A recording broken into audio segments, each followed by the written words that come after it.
Ever wonder what happens in Napa Valley in the wintertime? There's no grapes growing, there's nothing going on, all the tourists are gone, it's cold. Well, what you do is you go out to dinner. And that's what I did. I went out to dinner at Celadon. Celadon is a local restaurant that does new American kind of California cuisine. It's right there on the river in Napa Valley downtown, right next to Morimoto's, and it's going to be a great time. As you're about to find out, let's go. Wine by the Bay TV. Let's have a little dinner together.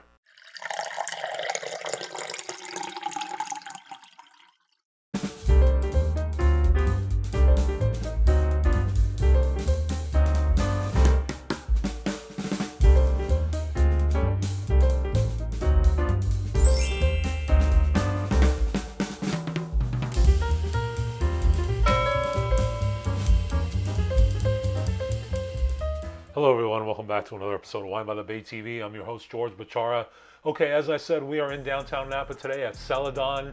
Celadon is like a new American cuisine, kind of California style, right on the Napa River in downtown Napa. As you can see, there's a couple of restaurants over there, including Morimoto's, which is I believe it's a Michelin star restaurant. Anyway, Napkins is really good. It's kind of down this cool little hallway, and that's the front entrance to Celadon. And then once we get inside, you're going to see a whole bunch of tables. There's some fireplaces. It's very cozy. I mean, it's kind of got an industrial look, as you can tell. And this is the holidays, so you might see a Christmas decoration or two kind of floating around. But there's several rooms in there, and we went through that front room and into the back room, past the bar, and past all the wines that are over there. And as you can see, there's quite a good selection of wines. I mean, I really didn't get into the cabinet, but the tables are nicely set. Again, you know, a little informal, but, you know, casual, modern style. And so is the menu. As you can probably tell, it's still kind of light, even though it's kind of December, January, so it's their winter menu.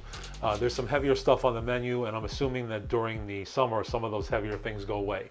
That's the wine list there. Obviously, they have a large selection of white wines, red wines. A lot of things are reasonably priced.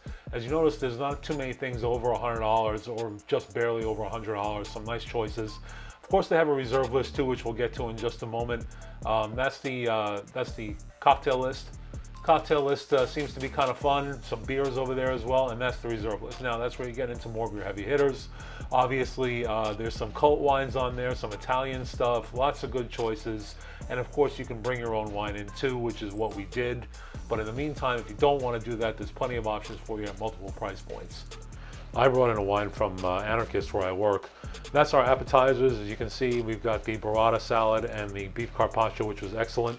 That Foundry wine is the Crucible, which is a right bank Bordeaux blend.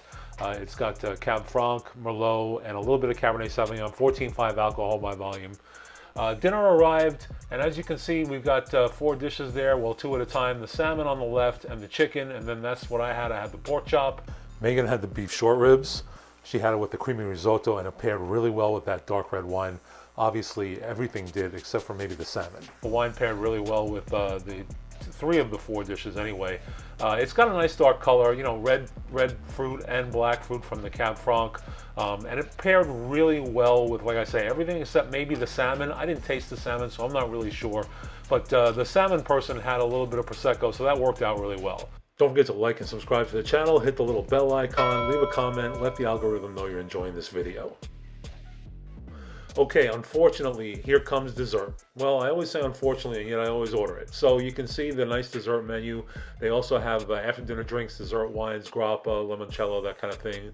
We ordered the bread pudding with some ice cream on it, creme anglaise. Of course, I had to order coffee, no question about that. And then comes the bill. Now, the bill was, you know, a little substantial, but, you know, for 4 people, it is what it is. It wasn't too crazy. We brought our own wine, as you recall, and then we just kind of got out of there. So we had a really nice time at Celadon.